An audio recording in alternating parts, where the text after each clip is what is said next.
All right, good evening, everybody. It's been some time, but we're back. The Arts, Parts, and Points podcast. I don't honestly remember the last time we recorded, but that's okay, because here we are. So tonight we have a very special guest. We have the past Grand Master of Kansas, Most Worshipful Mikel Stoops, and of course, we have our usual cast, Right Worshipful Ryan Flynn, Right Worshipful Michael Jarzabek, and myself, Brian Simmons. And we're going to talk about the value proposition of Freemasonry. It's kind of a broad topic, but why not? Let's start there. So I know Mike wanted to ask our guest to tell a story. So I'll let you run with that. Yeah, so can you tell us a story of your last day as Grand Master and what happened that day? Sure. So it was the annual communication of the Grand Lodge of Kansas, and it started off well. We had our opening, public opening, and then we went into our tiled session.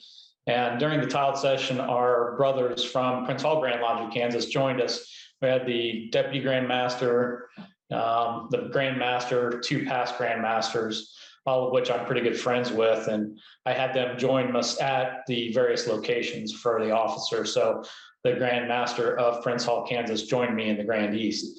And he gave a presentation that day on from light to darkness, or from darkness to light.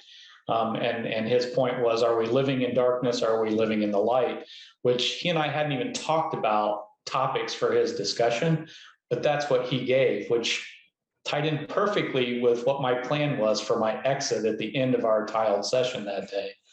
So we have a little bit of a history of the Grand Master giving his final remarks via recording. And so I did that. I recorded it about a month in advance.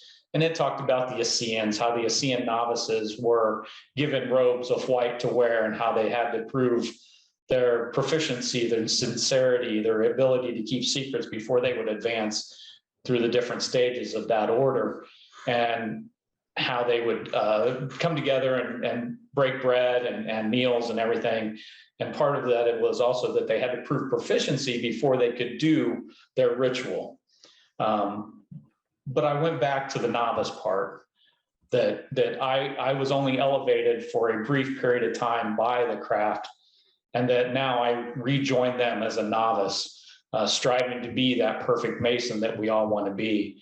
And the lights were down, the video was playing, the room was pure dark except for the representation of the three lesser lights were burning. I had real burning candles. What a concept. And the video that was playing on the screen. So I snuck behind the curtain, took off all my fancy clothes, all my fancy regalia, came out in the apprentice novice white top, bottom, and a white apron, walked to the altar, made my way from darkness to light, the three lesser lights burning, representative of them burning, signed out and left. And the Deputy Grand Master had to close Grand Lodge, because we all meet on the level. And at the end of the day, I'm just one of the craftsmen. And that's how I left. I think that's awesome. I've often said that once we leave a position, we should just go back to the title of brother and go back to it. But it's not very popular. Popular with me. So, obviously we were talking before we started recording, and I mean, the thing that strikes me is how in depth your long range planning has gone. I mean, I think you said it went back to 2010. So now you're 12 years into it.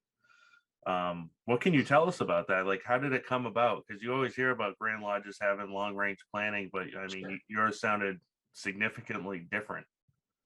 So the first Grand Lodge strategic plan came out in 2010, and it was a 10-year strategic plan.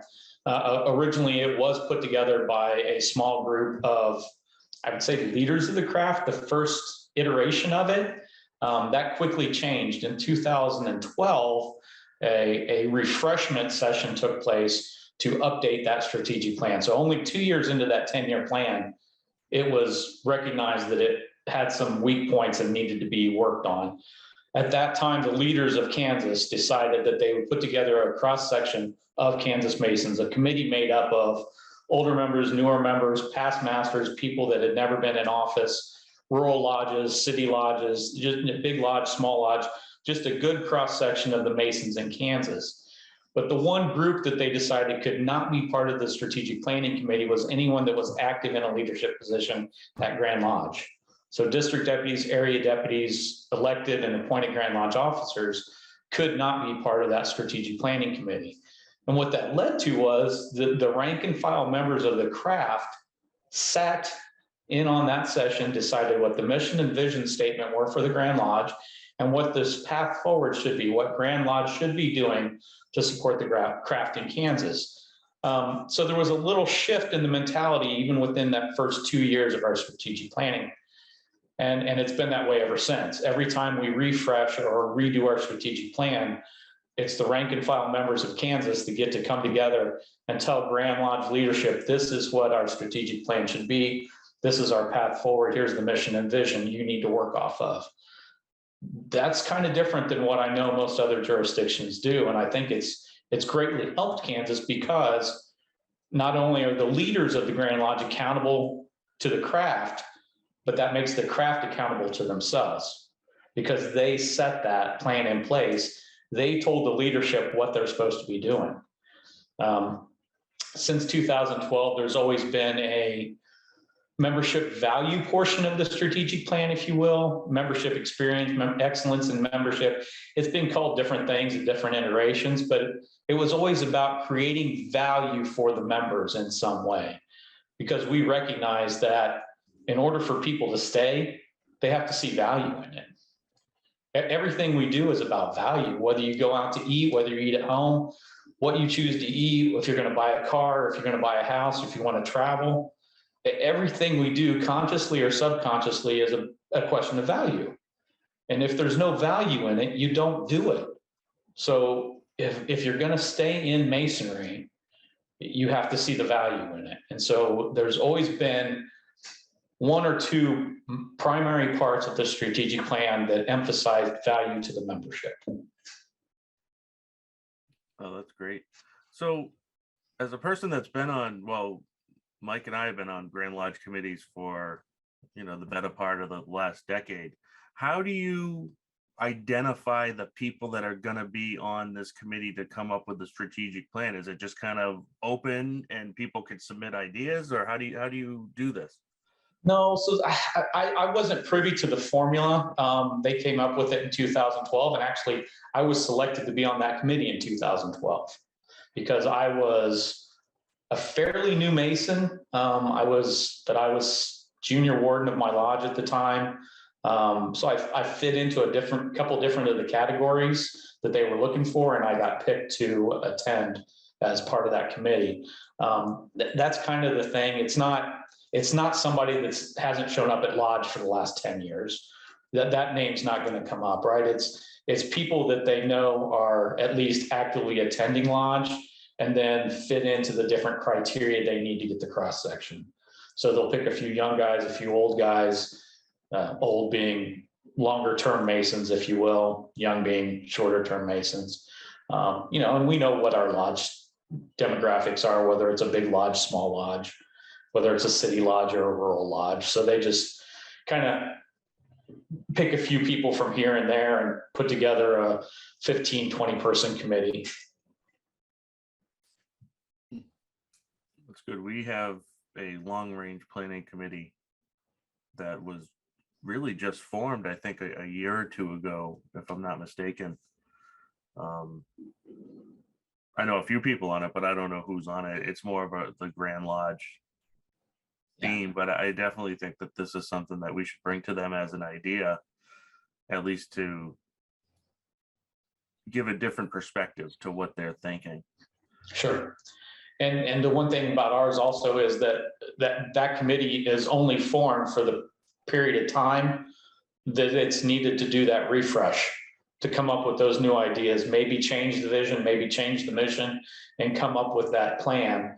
Once that's done, that committee is dissolved. And next time we call for a refresh, a new committee is formed. I like that a lot. Yeah. How do they do it in New Hampshire, Ryan? So I kind of have a limited view of this. So I've been on the education committee since before I was a grand education officer. And that is, the members are chosen specifically from the Grand Master with each term. People, up until a few years ago, it was assumed that there was a progression in everything that you did when it came to Grand Lodge. So if you were in my position as a district deputy grand education officer, you would do that for 2 years, and then you would become a district deputy lecturer, and then a district deputy grand master, and then if you were chosen into the line or into another role, you'd go after that. I kind of threw a monkey wrench in that because I had absolutely no interest in being a lecturer or a district deputy grand master. It's just, I wanted to do education, and that was it. So I don't want to speak for the Grand Master or any other past Grand Masters, but typically the way it's been was, at least for education, is they were just looking for at least one person in every district who's kind of taken on education or has the capability to run an education program, and they've just given them the title. And the Grand Lodge of New Hampshire is very hands off a lot of times. Especially with me, I've rarely been told what to say. They're just kind of like, hey, do your thing, and that's great. There are certain things, like we have education seminars where it's a script, there's presentations done by different people for that part of the script. They've been kind of successful. They're a little repetitive in my view, just because education can be very academic or very personal, and finding that mix is hard. You got to have the right person to do it. But for other committees, I think it's just kind of done based on the positions that you're in. So we have a committee for ritual. We have a committee for district deputy grand masters. We have a finance committee with the grand, but they're all determined by the elections, basically. I know for the education committee, they did let me in before I was it, just because I wouldn't shut up and kept poking my nose and stuff. But I just don't know the answer to other stuff, because I've only been in Grand Lodge for 3 years, and I'm leaving. Just don't have the time. And I've been very centered in education, and that's it. And it's kind of the way I wanted it, to be completely honest with you. But I really do like the sound of this thing you're doing in Kansas, because from my point of view, there is somewhat of a feeling of Grand Lodges up here and we're down here. And even me saying that in Grand Lodge, it's not intentional. It's just the way committees are run and the way leadership is broken down. It's been that way for 200 and some odd years. It just sets up that division. And we've been very fortunate with especially the last couple of Grand Masters who have supported grassroots things and lodges that are doing it, but it's not always been the case, what I hear. And there can be a little bit of a let's wait till something happens and then hopefully we can see how we can get involved type thing from the Grand Lodge sometimes. And I don't mean that in a negative way. It's just kind of how things progress. Mike, you have any thoughts? I kind of want to ask, what is the value that those committees found? What do they want to see in Masonry? Which guys? The Kansas Strategic Long-Term Planning. Sure. So the last iteration of our strategic plan, we came out with a vision statement that was an ideal Masonic experience in every lodge. That was the vision they gave to Grand Lodge, an ideal Masonic experience in every lodge. That was the vision statement. The mission statement was, and I'm not going to remember it verbatim, but basically Grand Lodge was to serve and support lodges so that they are successful and assets to their members and to their communities.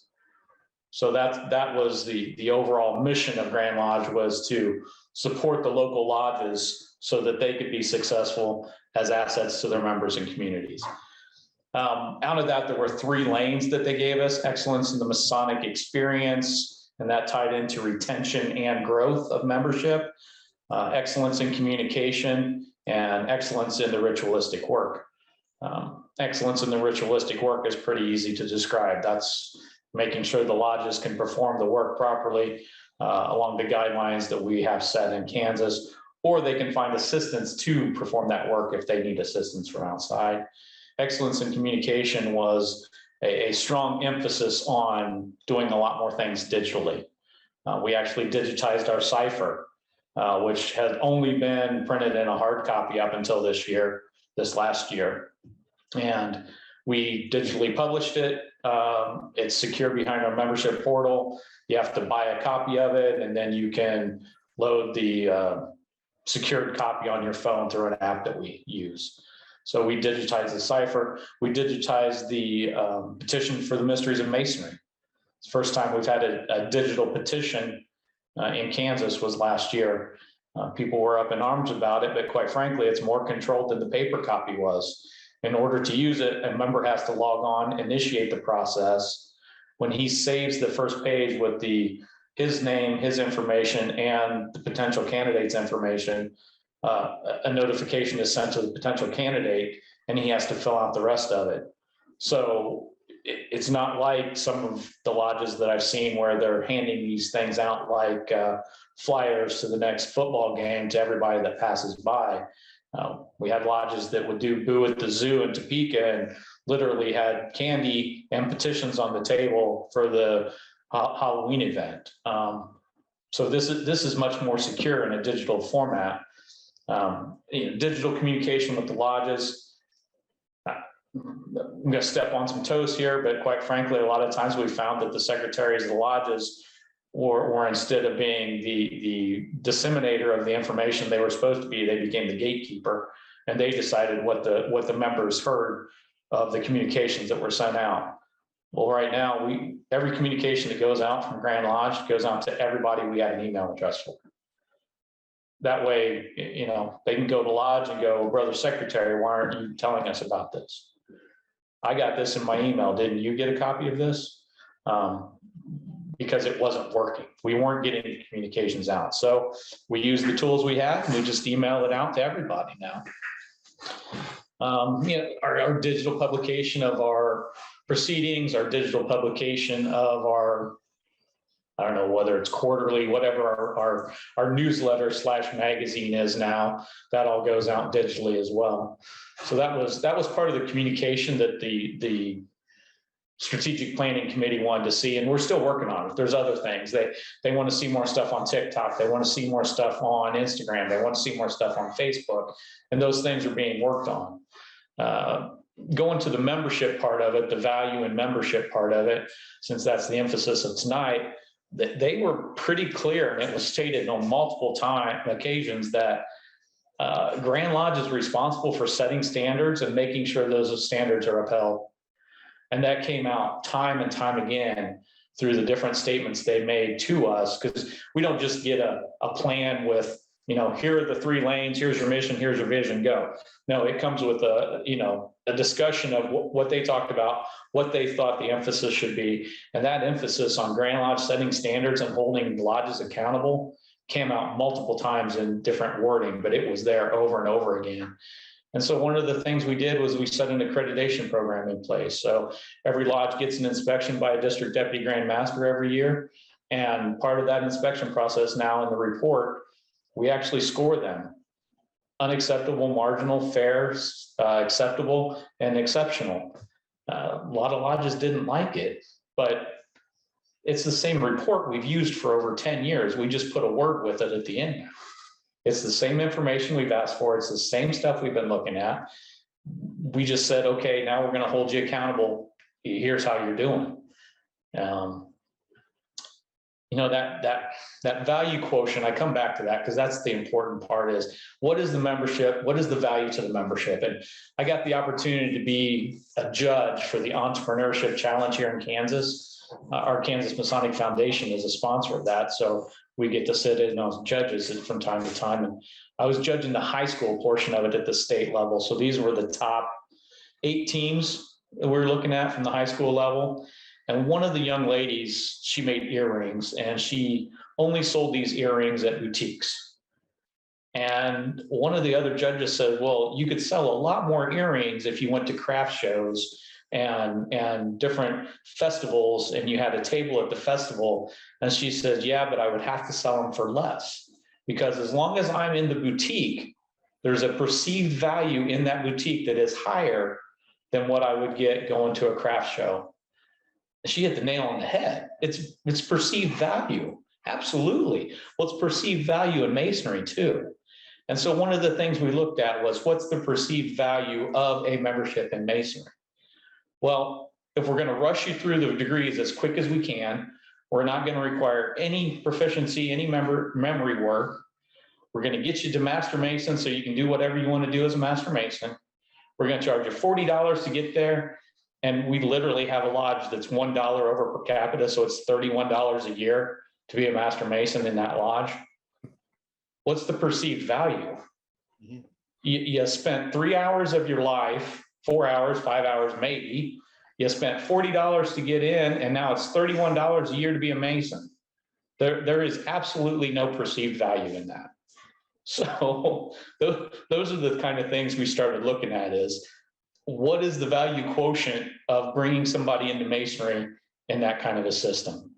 And how do we increase that value? We have to increase the value. So those are the things we looked at. It's funny you say it like that because I can kind of relate with my art. So when I first started doing stuff, I would get people all the time publicly commenting like, "Why are you charging money? Why is this so expensive?" And I didn't know how to explain this or warrant their comments because I'm a type of person. I post something, I don't look at the comments, but they were adding up, and so I started showing work in progress. Like, all right, this is taking me a lot of time and a lot of thought and stuff. And over the year, I mean, I've been doing it over a decade now. Like over the years, those comments have gone away. Right. And I've even jacked up my prices because I wasn't charging enough, and no one complains about it now. But I just think it's it's the same kind of thing, just different world where you see that effort is being made or is required to get to something, and the perceived value increases. If like I'm just started going to a gym and doing martial arts and having this experience through Masonry and stuff like now, it makes me value the journey now more than, I want a purple belt. No, I don't want a purple belt. I want to be better tomorrow than I am today.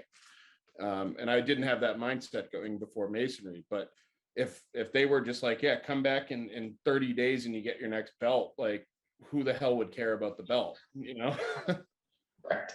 And I'm sure there are places out there that are like that, but but their retention rate's not good either. No, I did the study of our retention rate in Kansas, and I pulled the data for 25 years, and our overall average retention rate for 25 years was 50%. That was it. Half the people we brought in made Master Masons, walked away from what we think is the greatest fraternity the world's ever known. So they obviously didn't see the value in it. So we needed to change, and in 2010 we started making that change. And the scary thought to think of that as the golden rule of marketing is that someone who has a good experience will tell one person. Someone who has a bad experience will tell 10. Yeah. 10 or more. Yeah. So if we lost 17,000 members to demit or suspension for non-payment dues in the last 25 years. So there's 170,000 men in Kansas that we never even got to talk to because their brother, their cousin, their uncle, their dad came to them and said, Masonry's not worth it. Those guys don't keep their promises. There's nothing there. Don't even talk to them. Yep. Yeah, absolutely. So earlier you said, I'm not going to quote it right, but essentially the goal was to put the value in the lodges. So how do you do that? So you have like rural lodges, you have city lodges. So the value is up to the lodge to determine, basically. There's a list of best practices that we put out, and basically you can rate fair on those best practices by doing 60% of the things we suggest. Now that's outside of the bylaw requirements. You have to meet basically all of the bylaw requirements, because if you don't meet the bylaw requirements, you may not have a charter. But the non-bylaw section of it, if you do 60% of the things we suggest, you'll rate fair. And I get it. Fair is middle of the road. It's not 5-star. And in our 5-star society that we have now, everybody thinks they deserve 5 stars. And I've had to tell lodges and people over and over again that stop it. We are not a 5-star society. Not everything is 5 stars.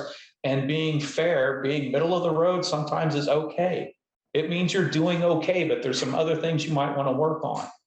So being fair, being middle of the road is okay. So that's really it. These best practices, we developed them from what we found successful lodges were doing. So we looked at a variety of our successful lodges and said, what are they doing that makes them successful? You know, they're doing Masonic education. They started using consent agendas, so they don't have to read the minutes, the bills, and all the mundane communications. They do an annual budget. Well, why do they do an annual budget? Because then they don't have to talk about the bills every meeting. They're approved once up to a certain amount, and unless you go over budget, you never have to vote on paying that bill again. It's already budgeted.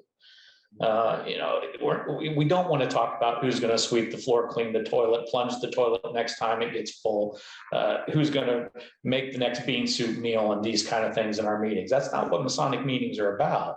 All those can be done outside of the tiled meeting. So then we got to the point of, well, now if we do all that, our meeting's only going to be 5 minutes long. That's great. Now it's time for Masonic education. You got a half hour easy now that you can have a nice discussion between the brothers about something of a Masonic topic, or somebody can come in and give a presentation. So we started looking at providing Masonic education tidbits, pieces, whatever you want to call them, so that the lodges could use, or they could do their own. And there's a mix of both going on in Kansas. That's the Masonic experience in the tiled lodge meeting, the stated communication, whatever your jurisdiction calls it, that we wanted to shift from the old mundane minutes, bills, who's going to clean the toilet, sweep the floor, thanks for the meal, good night. We wanted to shift away from that model, shift to a model where it's a fellowship, spirituality, maybe some contemplative stuff, maybe some esoteric stuff, but whatever your lodge wants to do to provide the value for its members, whatever that lodge culture is. But a lodge culture should never be a mundane, boring business meeting. So that's within that stated communication.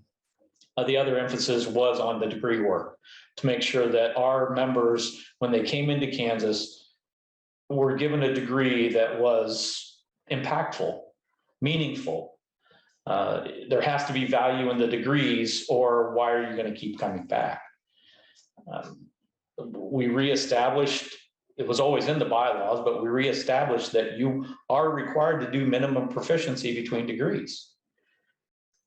There was a lot of pushback on that. It's been in the bylaws forever. And, when people talk to me about it, because I finally made the ruling last year that said, look, enough. My interpretation of the bylaw is please follow the bylaw. It was my wife proofread my interpretation. She said, you didn't interpret anything. You said, here's the bylaw, please follow it. I said, you're absolutely right. But one of the reasons I was so that I had to do that was because I was not required to prove up.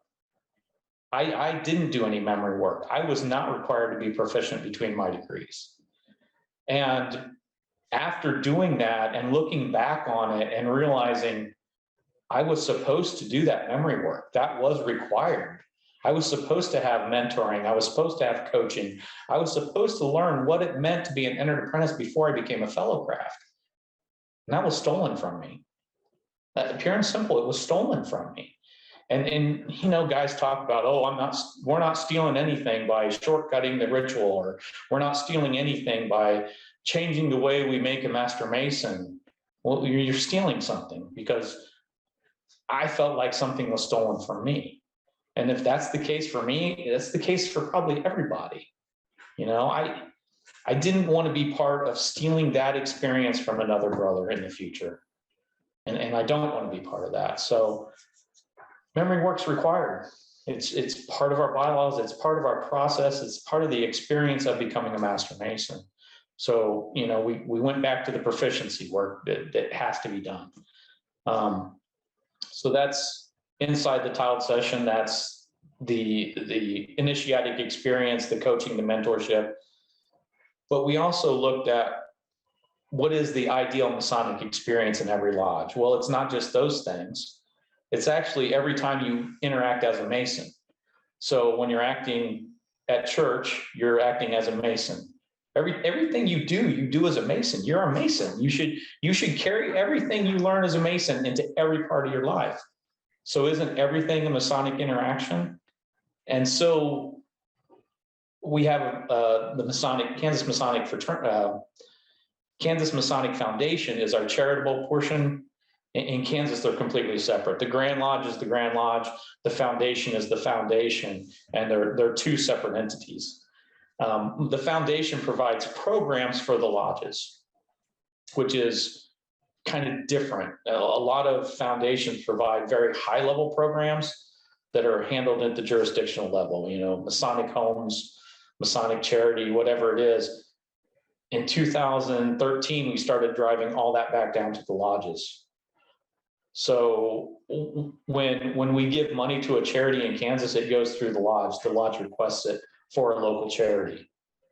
You know, we have scholarship programs, we have essay contests, we have different things, but it all goes through the lodges because that allows them to have value in their communities and interact as Masons. So that's kind of the across the board value things that we've been doing within the lodges and outside the lodges at the jurisdiction here. So that's interesting. So we do a similar thing with our Grand Lodge charities, but it's more of a matching donation type of program. And some of ours are that. So you can get matching funds for local charities, but other things like the scholarships and the essay contest are all driven from the foundation monies that are our money. I mean, we're the ones that donated to it, so it's the Masons' money.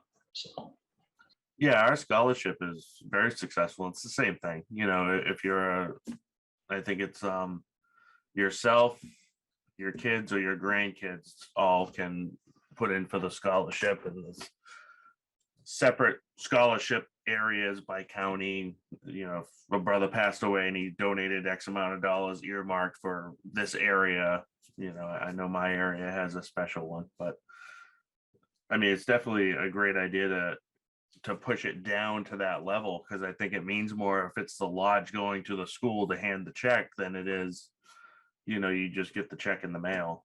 But right, and I would say 75% of our scholarships are actually public. There doesn't have to be any Masonic relation to receive the scholarship. oh well. So you must get a ton of applications.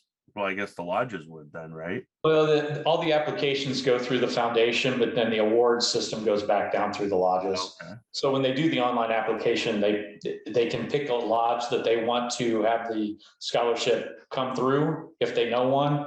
Otherwise, it goes to the closest local lodge, and the local lodge then distributes the funds. We get between 750 and 1,300 applications a year for the state. Whew. And many times we award almost all of them, quite frankly. We've awarded up to, I think the highest we awarded was like $350,000 one year. The budget's come down a little bit. I think last year it was 200,000 maybe, but it's still a good chunk. Absolutely. You got scholarships up Guy north, from New Ryan? Hampshire. What? You got scholarships up north? Well, we are a very, very small Grand Lodge. So that's like our total operating budget. I don't know, but yeah, we do. We they're smaller in numbers, and but you know, it's still something that we treat very seriously. I've been at a couple of presentations, and usually it goes to family members. That's what I've seen. I could be completely wrong with that, but you know, they do hand out like $1,000 to Rainbow Girl or DMOA or someone, a member of a family, and very meaningful. I've seen a fair amount of kids get it, and it's pretty awesome to see. Oh, that's good. And we do have the same thing with matching funds. So, you know, Lodge can find a charity, but they have to do the charity work, and then the Grand Lodge will match up to like $400 in the donation or something that we can do. Much smaller scale with with New Hampshire. We definitely don't have the numbers that other people do up here, but it's equally as meaningful, without question. Yeah, absolutely. Mike, you've been quiet. So, I mean, I guess the logical question is, what has been the result of that strategic plan and what you've been talking about? How has it played out in terms of the value that the fraternity perceives that they're getting back? So I think the best way to really gauge that is retention rate, and looking at retention rate. I think if you see the value, you'll stay. And the retention rate since 2010, we started about 50% total retention rate, and for the first 5 years of membership. So a 5-year time slice, so 2010 to 2015 and so on. I just got the numbers in for 2016 because we wrapped up everything in December of 2021, and retention rate has been on a pretty steady increase since 2010. We're now at 72% retention rate across the board. That's the highest number we've had in the last 25 years. There was a low in 1997 of 45%, kind of bounced up and down, up and down, up and down. You know, it never got much higher than 50%.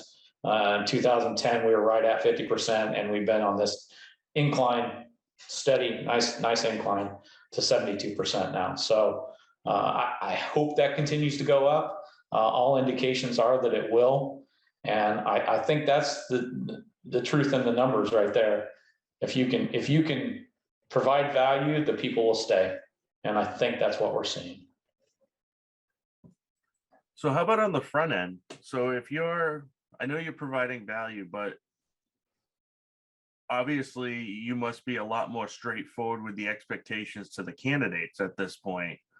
Like, it can't be, you know, when I came in, it's like, don't worry about anything. It's just, you know, you'll get through it. It's not a big deal.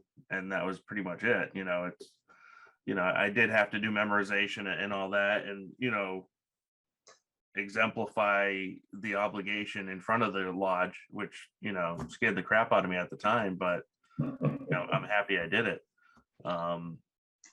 But I mean, like, if somebody's going to join a lodge out there, how is the expectations explained? Like, obviously you must be like, listen, you got to put the work in. It's not as simple as saying you get what you put into it. No, right? That's so cliche. But you know, it varies from lodge to lodge. It really does. I'm sure there are lodges out there that still are skirting around it as best they can. In my 2 lodges, it's pretty straightforward. The expectation is set before we even give the petition. You know, you understand that there will be a certain amount of memorization required, and it may take a while for you to get there. And we're not going to rush. We're going to sit down with you. We're going to talk about it. We're going to have meetings with you. We're going to discuss these things. And that's the expectation that's set even before the petition's given to him. If he's not okay with it at that point, he doesn't need a petition. You know, and the other part of the value is we all made promises.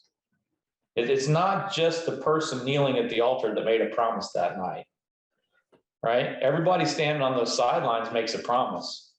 And since this may be seen by a mixed company, we can't say everything, but we basically made a promise that we would help provide him what he's asking for.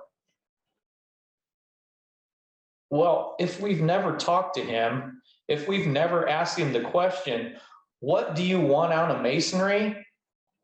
How in the heck can you make that promise? One of the things I say in one of my education seminars is, you know, we all take an oath to protect the secrets of Freemasonry. There's a double side to that. The other person giving that oath, that means you have to provide those secrets. Yeah. A challenge, an avenue to obtain those secrets as we go, and showing up, and you know, that's part of it. But if you're showing up to an empty meeting or a business meeting, the master is defaulting on his side of the bargain. And I'm on the mindset that the lodge is on the other side of that altar, not the master. So, yeah. You know, and everybody that stood on those sidelines that night when he took an obligation and then was asked, what do you want? You were part of that promise. So if the master defaults on the promise, somebody else on that sideline that was there that night better step up, because you all made that promise. And, you know, like I said, if we never ask him why he's joining Freemasonry, what does he want? What's his value? Well, how can you provide it? How can you make that promise? You know, those discussions have to be had before the petition's even given. And you guys have probably heard the story if you've listened to some of the other interviews I've done, but I'm going to go back to this one because it sticks out so vividly in my mind. We did a 3rd degree courtesy work for a lodge down the road. I was area or district deputy at that time, so I had all the blingy apron and collar and stuff on that night, you know, and we get done and we're sitting around having cake and discussing this guy's 3rd degree with him. And he says, I need to talk to you out in the hallway privately. I said, well, okay. Go out in the hallway and he goes, okay, you're the guy. I go, I'm one of the guys. He goes, no, I saw it. He goes, you're the guy. He goes, you're going to teach me the spells. What? He goes, yeah, you're going to teach me the spells. Because this is what this is all about, is the spells. I'm going to learn the spells now. Nope. Sorry, Harry, you're not a Mason. Nobody asked this guy why he was joining. He was joining because he thought we were wizards and magicians. You know, he was going to get the magical spells. We do such a poor job of asking people why they want to join. It just solidified it in my mind that night that you have to know why they're joining, you know, and it's okay that not everybody's meant to be a Mason. And when the guy goes, well, I'm going to join Masonry so I can learn the spells, you're like, nope, sorry, no petition for you. Hogwarts is down the road, you know. Yeah. So there's not spells. Well, there are, but we can't tell everybody. Yeah. Well, you're just not at that level yet. yeah. And I never will be, and that's okay. You get a pin, don't worry. But that kind of brings up another point that, you know, I think from my experience, has a lot to do with retention as well. Is, you know, when we ask those questions, you know, we tell ourselves that it's about the betterment of Mason. Is this guy a good fit for Masonry? That doesn't necessarily mean he's a good fit for your lodge.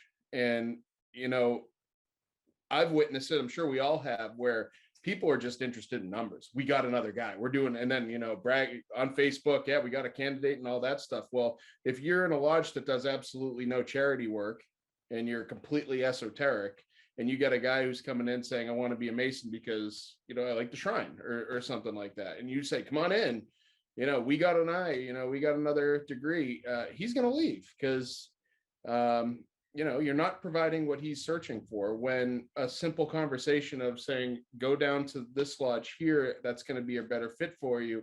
We'll still be part of your journey. I'll be there for your degrees, you know, anything like that. But that mindset is just not there. And it's a shame. I mean, I belong to, up here, I belong to two very different lodges. Like I just joined Ezekiel Bates. And the fraternal aspects of Ezekiel Bates, you know it, you can't beat it. And then I belong to a TO lodge in New Hampshire where there's not a lot of that, but my meetings are phenomenal, you know. Yeah. And I wouldn't take a lot of people from Ezekiel Bates and say you should be in this lodge with me up here, because it's probably not what they're looking for, and vice versa. Like and like we seem to forget that it's okay to make someone happy in this thing. It's all about us and not the candidate, which is the exact opposite of what it needs to be. Well, I'll take that a step further even. I mean, there may be people that want to join Masonry that are joining for what they think Masonry is, that Masonry really isn't.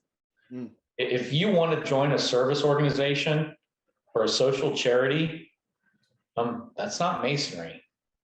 Yeah. Now, we are charitable and we do service to our communities, but that's not what we are. We do those things because of what we learn in Masonry. And so if all a guy wants to do is, I want to join a charitable organization, well, let's talk about that. This is what Masonry, and we can't go into exact specifics, but in generalities, we can talk about this is what Masonry does. And we do become charitable through that. But if really all he wants to do is join a charity or a service organization, maybe he should join the Lions Club, the Rotary, the Kiwanis. Maybe he's not a good fit for Masonry. And it's okay to say that. It really is okay to say that. And we have gotten so far into this, we need members, that we forgot that it's okay to say, I think you'll be happier joining a different organization.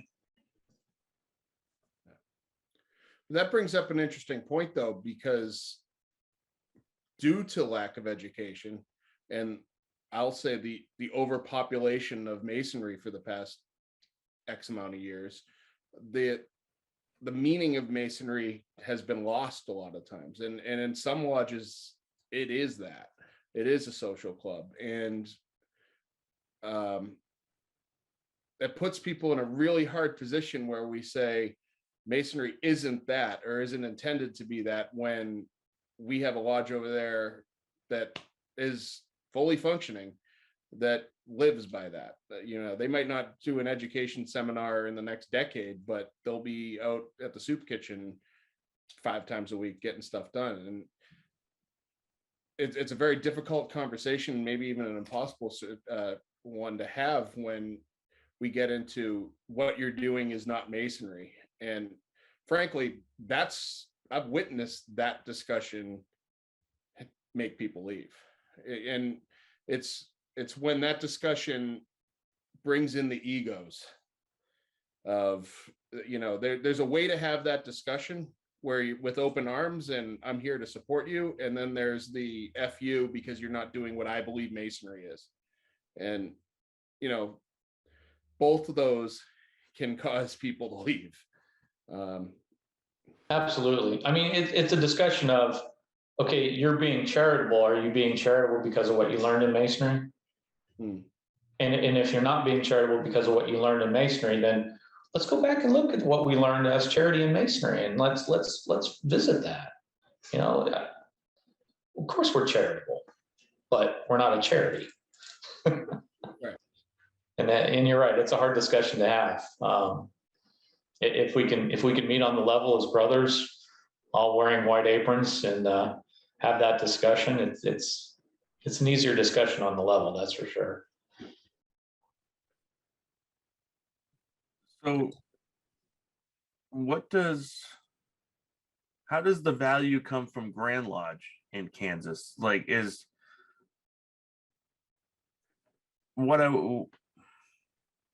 how I'd word it is, does the Grand Lodge of Kansas provide value, or are they strictly a governing body and all the stuff is just supporting the lodges? Like, does the Grand Lodge do events? You have Masonicon coming up, which I believe is not supported by Grand Lodge per se. Correct. It's independent of Grand Lodge.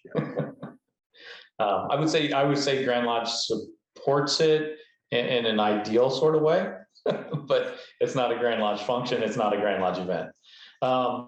So the support from Grand Lodge is through the programs and the accreditation system to make sure we have those guidelines in place of what a lodge, minimum requirements are for a lodge. But we don't just leave it at that, right? We don't say you need to be doing Masonic education. We provide some program with Masonic education that the lodges can use if they choose to. That's just one example. So we don't just make edicts of, oh, to be a successful lodge, you need to do this. No, we set a program in place to help them do that. We told them they needed to mentor their candidates to provide proper Masonic education between the degrees. With that, we provided a very comprehensive mentorship program with all redesigned candidate books and everything that can be used. Those are now digitally published. We can give you a card with a QR code, and we don't even have to give you the book. If you don't want the book, you can scan the QR code and have the book on your phone. So that's another digital publication we've done. But we don't just set rules and regulations and say, do these things without providing the program to support the implementation of them. It's good. Up here, we call them unfunded mandates. Right.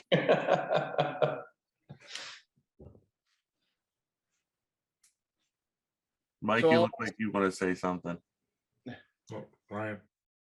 So I guess I would follow that up with the devil's advocate version of that question is, in what ways, other than, the blatantly obvious ones, do you see where Grand Lodge would be a hindrance in that? Like, where's that line of overstepping where a governing body dictates to an extent where the journey's ruined, or it's, I guess I'm being awesome at interviewing here. It's like You're giving me just enough to answer it any way I want to, so that's perfect. that's what I'm trying to do. Yeah, so I'm great at my job. That's good. That's why I'm getting paid so much. I think the one thing we have to keep in mind is that the laws, rules, and regulations of the Grand Lodge are set by the members. I put down random thoughts of the Grand Master last year, kind of bullet points of different things I thought about what makes the Grand Master tick. And on the bylaw part of it was, if you don't like the bylaw, follow the process for trying to change the bylaw. If you don't want to follow the bylaw, follow the bylaw. Right? You still have to follow it.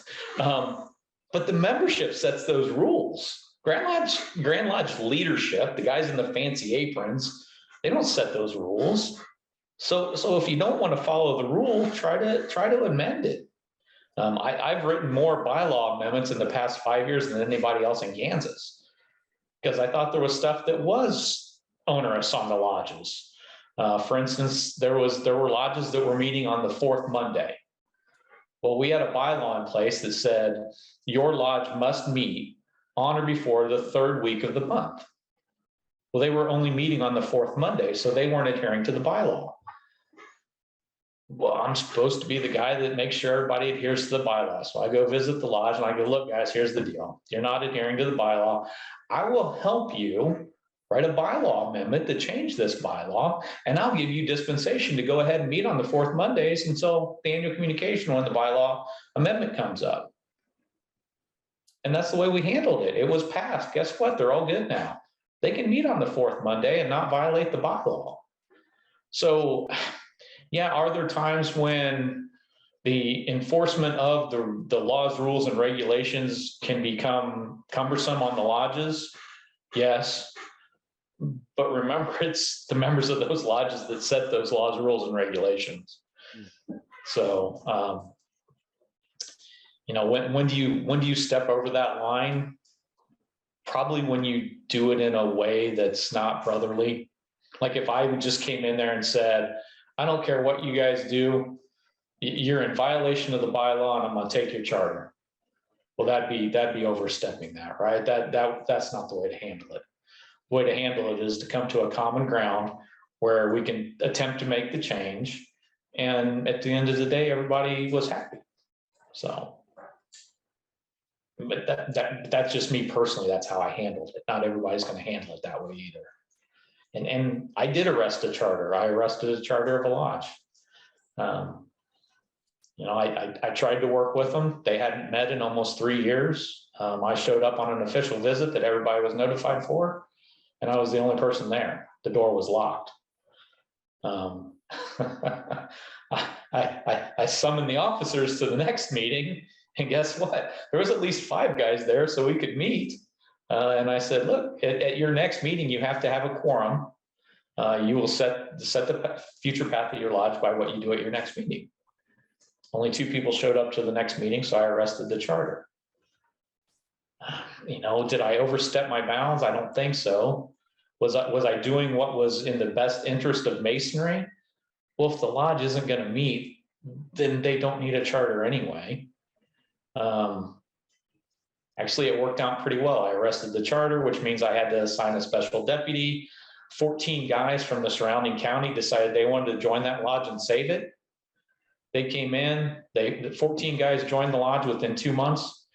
A whole new line of officers was elected and installed, and the lodge is taken off from there. Within 4 months, I returned the charter. So I don't know. That's where does it become overbearing? Where does it limit the lodge's ability to do what they want to do? I know other jurisdictions have that issue. I'm not sure we have it in Kansas. Maybe we do. So people pay their light bill when you shut their power off. Yeah, or they run a cord to their neighbors, one or the other, right?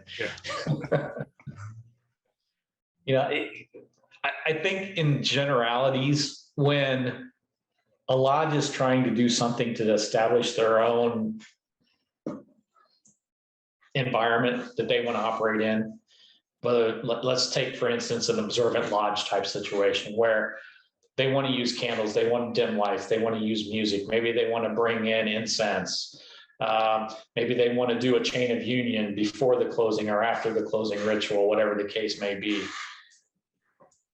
I don't feel that it's Grand Lodge place to step in and say you can't do those things unless there's a law in the books that prohibits it.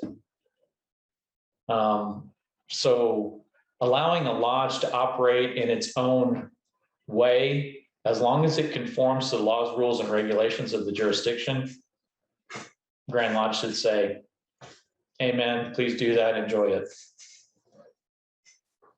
That came up in our lodge, and I think it was my previous lodge, and I think that was handled the best way possible when it came to Grand Lodge. We weren't a TO lodge, but we were trying to get that initiatic experience up, and we were doing solid ritual. It wasn't phenomenal, but it was good, and we wanted to do a chamber of reflection before lodge, and Grand Lodge, there were naysayers who were in Grand Lodge's ear that were fighting on behalf of all those who pressed, who will be, because we have this room and all that. And, Grand Lodge basically came in and that was basically said, we trust you, do it right. You are not allowed to do X, Y, Z because that changes the ritual. And oh, great. And you know what?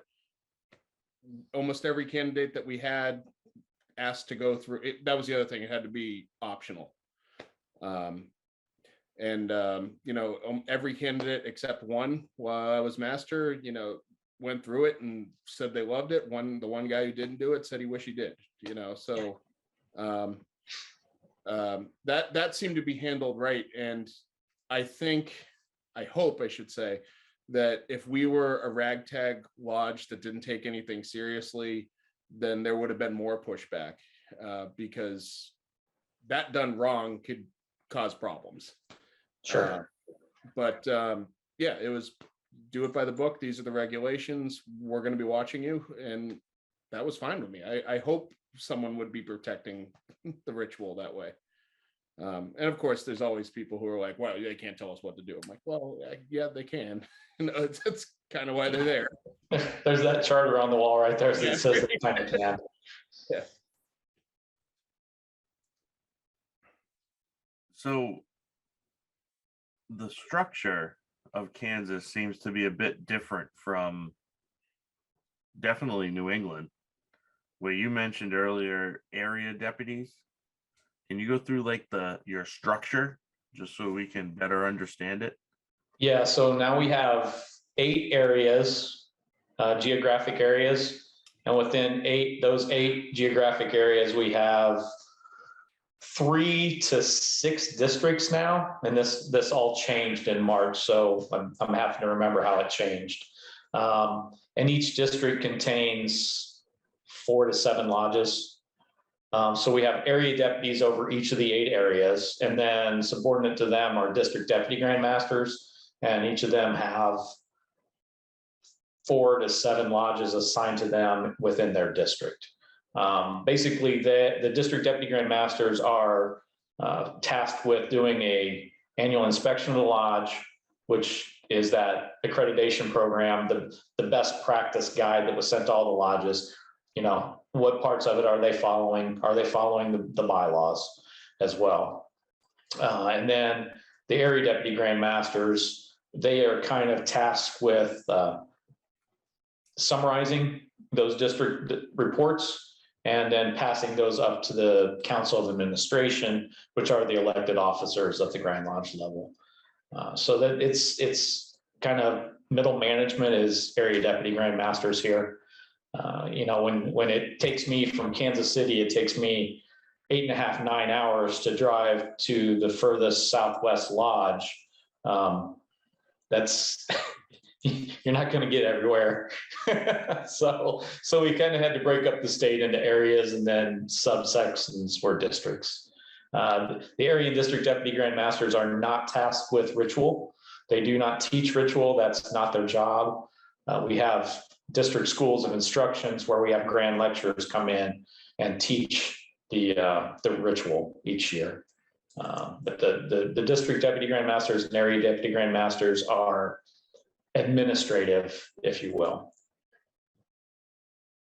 It's very different from how we do it. Yes. I can drive across my whole state in 3 hours. So I know, I lived there for a while. oh, did you? I didn't know that. Yeah. Yeah. I worked out of Salem. Yep. Yeah. For about 9 months. I was supposed to be there for 60 days and ended up being 9 months. That's the first time I drove down to Masonicon, actually, because I had finished up the job. And if I stayed an extra week, I could drive down to Masonicon and Ezekiel Bates. Yeah, so I just stayed an extra week and drove down there on my way home to Kansas. So I remember that. Yeah. yeah. Yep. That was what, 3-4 years ago now, probably. 2018, maybe 19. I don't remember. Probably 19. The good old days. Yeah. Pre-COVID days. Yeah. Before everybody got brain fog and can't remember 2 years. Yeah. So was that bylaw? I mean, it's just kind of bugging me is because I know another state that's similar where they don't, all the lodges seem to meet like the first couple weeks. Yeah. So is that to accommodate appendant bodies? I don't think so. We dug into it, and actually that bylaw hit a lot of other places in our Constitution and bylaws. So it ended up being a very extensive amendment. It had about 5 different places that had to be changed. And as best we can tell, it's because the way we set up the lodge's annual communication and when they install their officers, they have to be installed on or before St. John the Evangelist Day in December. Okay. Well, if you don't have a meeting in December before St. John the Evangelist Day, then you can't do that. And based on the timing of St. John the Evangelist Day, somebody said, okay, well, all the stated communications have to be on or before the third week of the month. That way your meeting in December is before St. John the Evangelist Day, so you can get your officers installed. So we had to go in, we had to put a new definition for the annual communication of the lodges, so that if you didn't meet in December before that date, that it could be your November meeting. It was, I think it all stemmed from somebody trying to simplify the whole election and installation of officers in December. So they arbitrarily said, every stated communication of every lodge, if you only have one a month, it has to be before or on the third week. Okay, we're done. So I think that's where it came from. That's crazy. Yeah, there's a state up here that has almost all their lodges within the first 3 weeks because the appendant bodies meet in the second 2 weeks. So Yeah. would have made sense, but yeah, so let's see, what other values, propositions do we get? Mike, what are you thinking? I'm kind of wondering how the retention rate climbing affected membership. Do you see a correlation to it? Do you see membership rising as well? It's not rising, but the downward slope is lessening. So I wouldn't say it's flat, but it's flattening out a little bit. Quite frankly, I mean, we're fighting death. I mean, more than anything else, we're fighting death, because we had this huge spike in initiations right after World War II, World War I and World War II. We saw these spikes in initiation, right? We had massive numbers of people coming into the fraternity for about 4 years. That's it, about 4 years. And then it dropped right back off. And we've been fighting that membership curve ever since then. And so although retention rate is going up, the death rate is still on that downward slope. So yeah, it amazes me that we put so much emphasis on the loss of membership, when if you look at the data, it's inevitable. When we had that huge spike in people coming in, and then it dropped back off, when it went back to its historic norm, it didn't like drop to nothing. It went back to the historic norm. Well, the grim tyrant death is who we're fighting, and we're never going to win that battle. It's Yeah, kind go ahead. of easier to keep the guys you have rather than go find a new one, right? Oh, absolutely. I mean, that's the case with any organization, any business. I mean, it's easier, cheaper, less time consuming to keep the guys you have than to find a new one. Absolutely. And like Ryan said, you know, every one we lose goes out and tells at least 10 people, don't even bother talking to the Masons. So it really exponentially exacerbates itself. You have to provide the value. You have to make sure they're coming in for the right reasons, and that you can provide that value. Otherwise, it's a self-fulfilling prophecy that we won't get the members we need. You know, and I've made comments like this in the past, and I start getting memes sent to me with, you know, honey badger past grandmaster don't give a shit about membership and stuff like that, right? I do care about membership. My theory is, if we do what we're supposed to be doing in Masonry, then the membership numbers will be what the membership numbers are supposed to be. It's as simple as that. Yeah, every time I hear the membership, I mean, it's the topic that always comes up. It's how do we get more members? How do we get more members? Like, take care of the ones you have first. Make them happy. And I know Brian and I have had this conversation up here. And it was just like, yeah, you want to solve a membership problem? Like, don't allow new members for 5 years. You know, let the lodges fix themselves, and then let them do it. Or close. You know? Yeah, and it's I don't know how we figured out that it's Grand Lodge's responsibility to solve the membership problem anyway.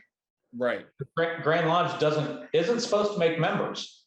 Grand Lodge is supposed to deal with lodges. Lodges are supposed to deal with members. That's the structure. That's the way it's set up.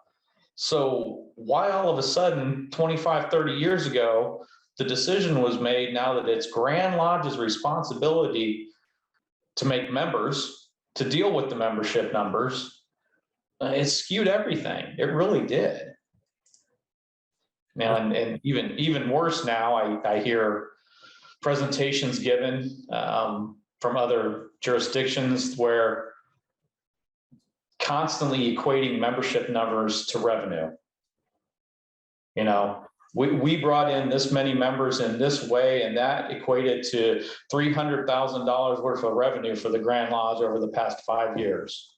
There it is. It was never about that, should never been about that. And that, quite frankly, you saying that makes me even more convinced that that's the wrong way to do it. Grand Lodge is not a big business. It was never designed to be a big business. It was designed to be a support system and a regulatory system for the lodges. If you need a $300,000 revenue stream to do what you're doing at Grand Lodge, you might want to look at what you're doing. That was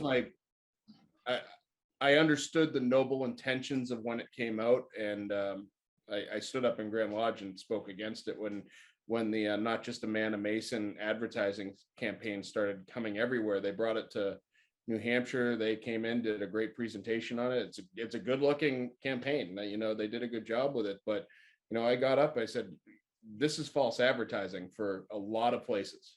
Oh, you're going to be awesome because you're a Mason. No, you're going to be treated like an ass and ignored because your lodge isn't going to do anything, and they're going to be gone in 6 months. But congratulations, you got the first dues check, and now you're going to get the negative marketing from this for a while.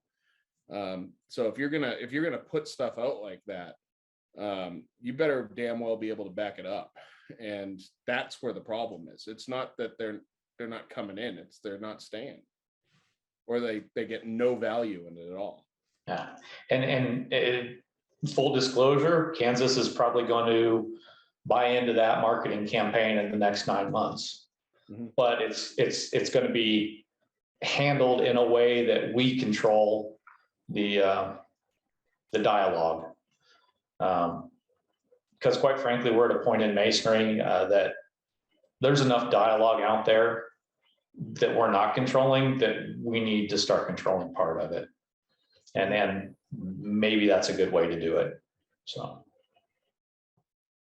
but you're right. You can't have this big marketing campaign and then give that potential candidate's information to a lodge that isn't even going to contact them for 3 months. And when they do, it's, you know, they give them a phone call on an old staticky landline that they can barely understand. And then maybe 2 months later, they bring them into a bean soup meal where they put a cup of beans in a styrofoam cup and a plastic spoon and sit down and talk to them about what Masonry is, and then do crappy ritual and then talk about who's going to clean the toilet for the next 3 months. You can't do that. You can't have the marketing campaign and then send a potential candidate into that type of a situation. And that's, there has to be a safeguard. Yeah. It puts a burden on the people who are handling it too, because, you know, I'll use a word that's not going to be popular, but you're going to have favoritism on that. You're going to have to say, if you're coming to Mason or New Hampshire, for example, and you're from Southern New Hampshire, like, I'm going to put you in, I'm going to have X lodge reach out to you, because I don't want a you know, Z lodge looking out to you, because you're going to leave if you go there right now until they get their shit together.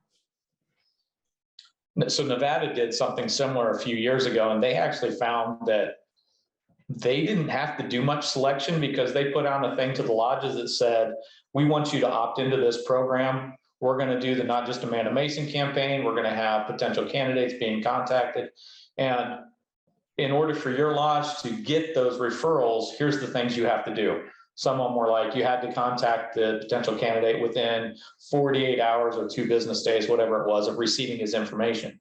You had to guarantee that you could do the degree work within 2 months of accepting the petition. You had to guarantee that you had mentors or coaches available, and there were things that they had to agree to.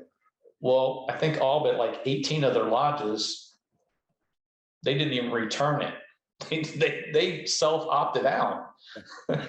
So Nevada got it pretty lucky. The lodges that they thought maybe we shouldn't send people to said, no, please don't send us any. So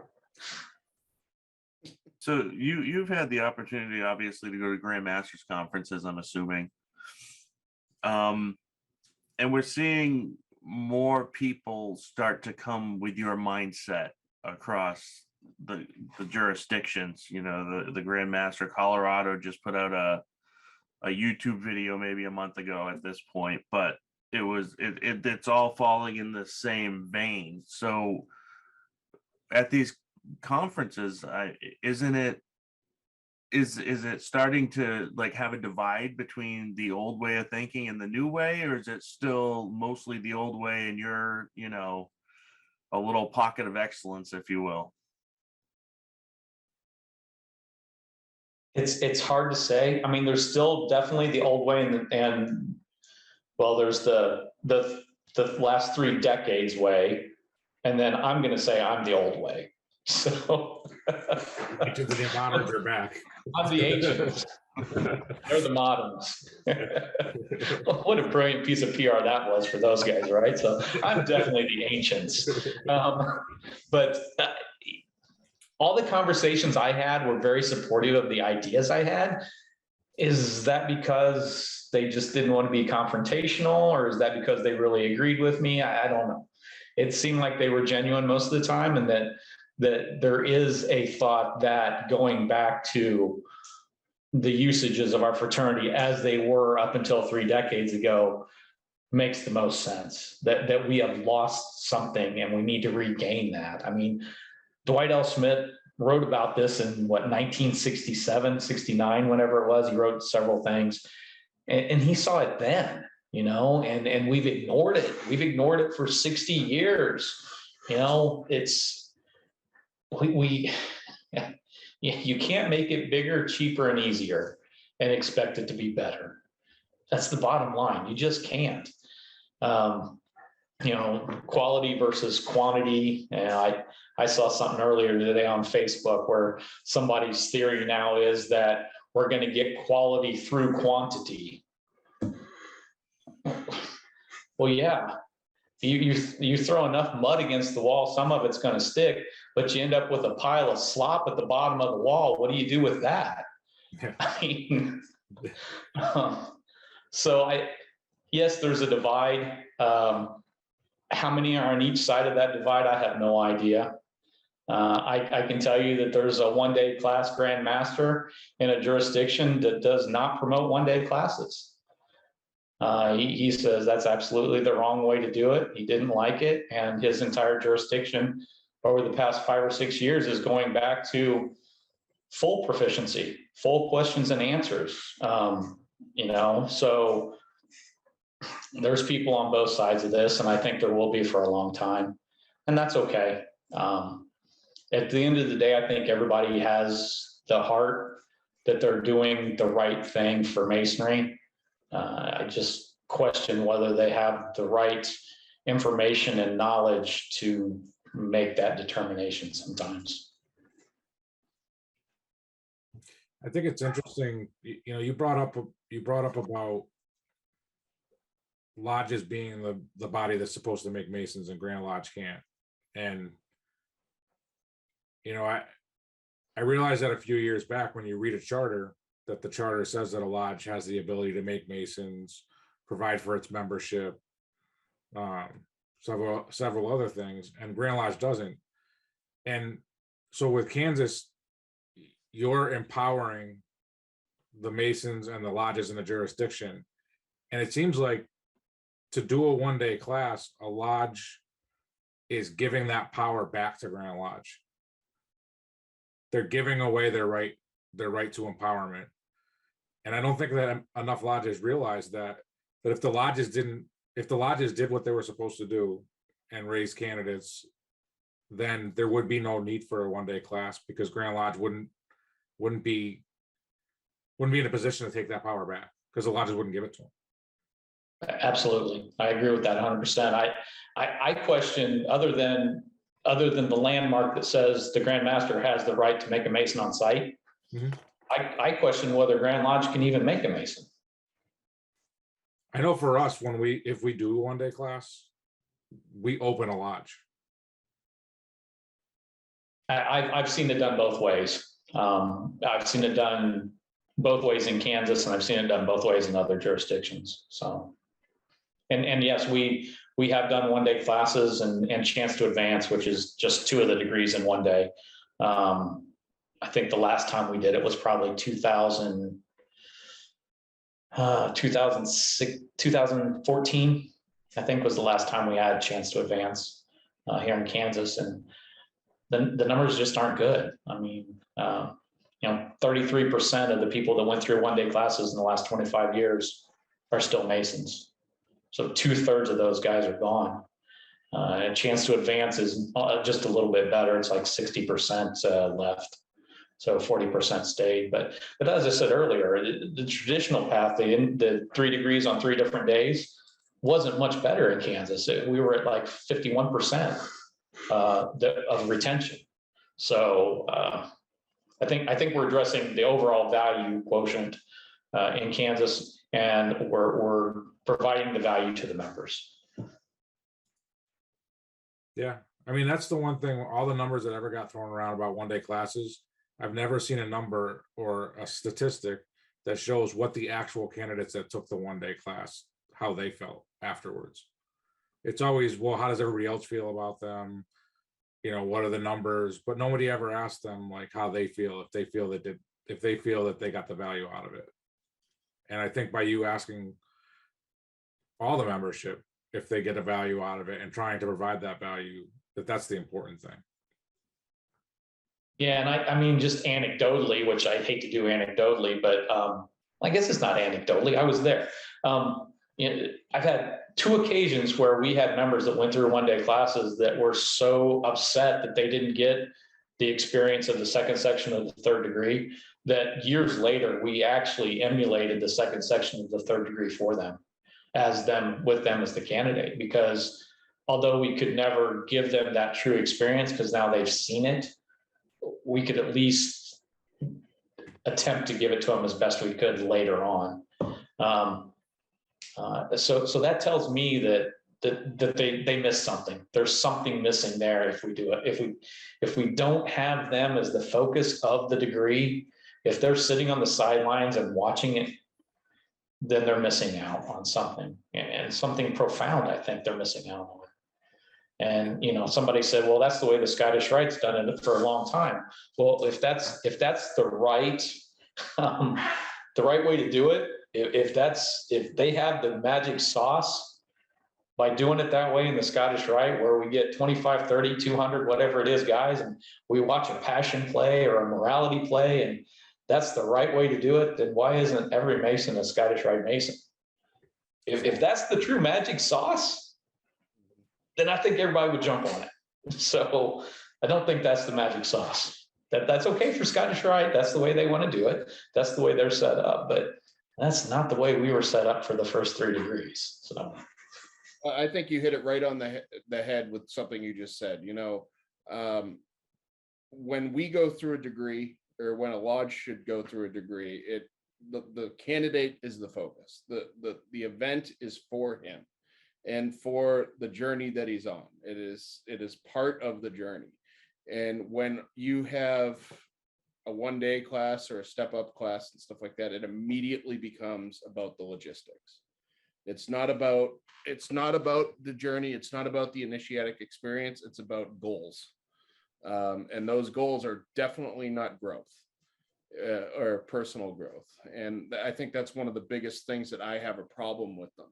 Of course, there's always special cases, and that's, I mean, and that goes without saying. I know we all agree on that, but the fallback of logistics for the cause of these things is, you worded it online.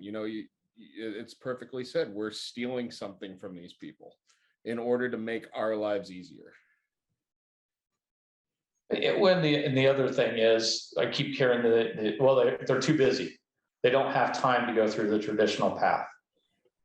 Well, if they don't have time to be at lodge for 3 nights for a few hours and do the minimum studying memorization that we request them to do, if they don't have time for that, they don't have time for Masonry. Yeah. They really don't. I mean, I didn't join Masonry until I was 39. And the reason I didn't was because I was too busy. Yeah. And I don't join things just to hold a membership card and to wear a fancy ring. I don't have any rings on. It's not about saying that I'm a Mason. It's about being a Mason and being active. And that's one of the reasons I haven't joined anything else. I'm a Blue Lodge Mason because my time is completely taken up that I have for Masonry in my Blue Lodge, and that's it. So this excuse that we have to put them through in some non-traditional way because they don't have time to go through the degrees. Well, if they don't have time to go through the degrees, they really don't have time to be a Mason. Yeah.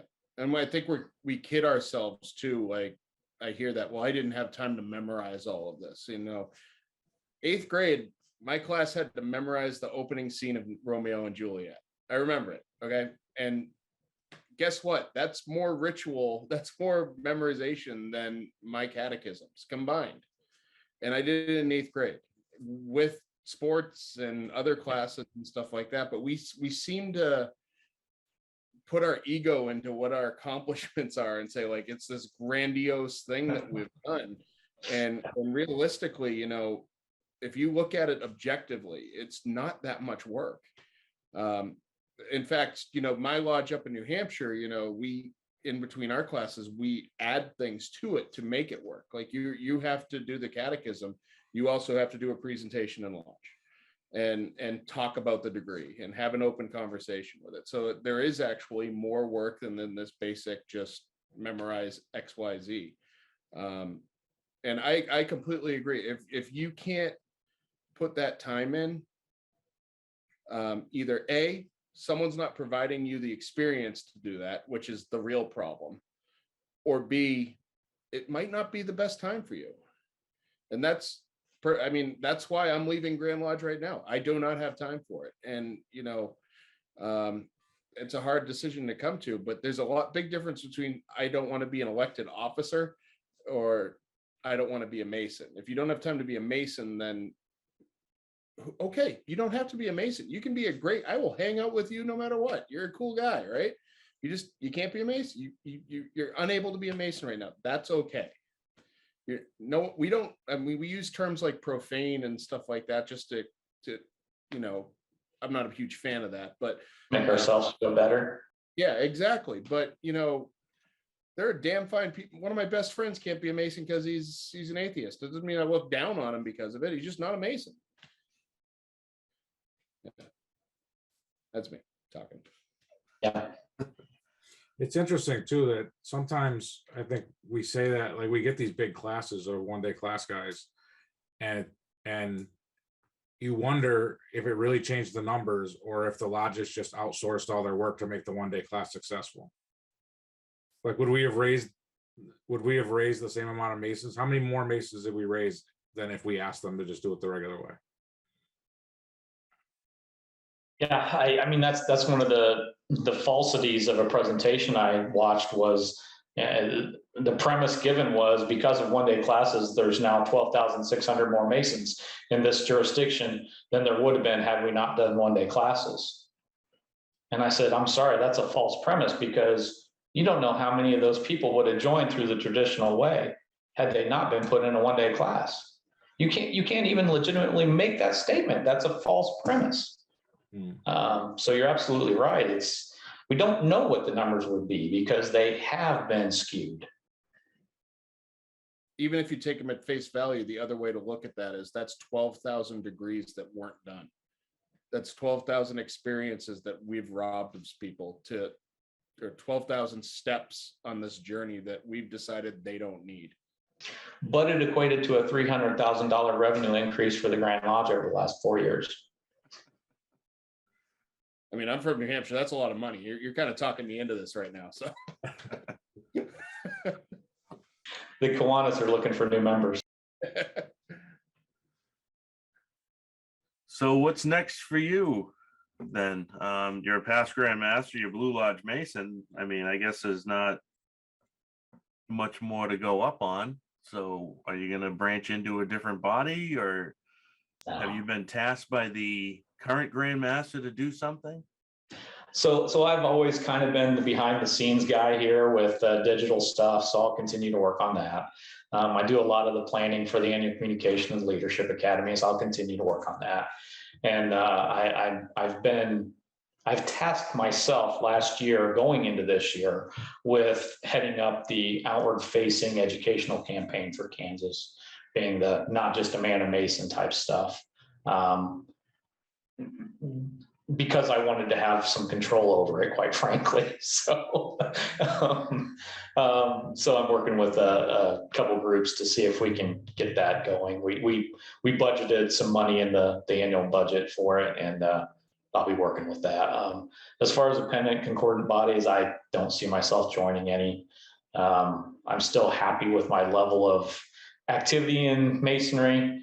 My wife and I can now get back to more normal life for a while. It's been a very busy 5 years leading up to being Grand Master, quite frankly, and it's time to step back from some of that and enjoy the other parts of my life. So Great. Any final thoughts, Ryan, Mike? Masonicon. Yeah, please come visit Masonicon on June 4th. Buy tickets now, MasoniconNH.com. See you there. It's going to be fun. And I'm so sorry I will not be able to be there. I am already booked for something else. So I was looking forward to the new place, and no, I'll try next year. I'm sorry I won't be there. But I hear Brian's going to give a presentation that piggybacks off of my thoughts. So I'll be there in spirit. Yeah, I don't know. I'm not going to watch it. So Yeah, no, he put me up against somebody. I think Piers Vaughn. So it's going to be crickets in my room, but that's fine. I can say what I want. I expect you to. So We've That's never why done he put that. Piers Vaughn in the other room. I'll be in there. I'll watch it. We'll see. Yeah, we got Masonicon Kansas in August as well, which is exciting. And I do plan to attend that. So Oh, you didn't double book yourself for that one? That's... no, I got that one got on the books as soon as we approved it. Mike, anything? Yeah, no, I just like to thank you for coming on, and like Brian, I look forward to seeing you in Kansas when we get to go to your home turf and hang out with you guys down there. I think it's gonna be a good time. Yeah, should be a great time. Absolutely. I'm All not right. going. I didn't make the cut. Alex didn't think I'm smart enough to talk. So Oh. He probably thought you were going to Florence or something. yeah, there it is. Yep. I waited all night for that one. Glad it happened. Well, with that, that wraps up the latest episode of Arts, Parts, and Points. We'll let you decide which one is the arts and parts and the points and whatnot. But yeah, until next time. Good night. Good night, brothers. Thanks for having me on. Great seeing you, Mike. Good seeing you.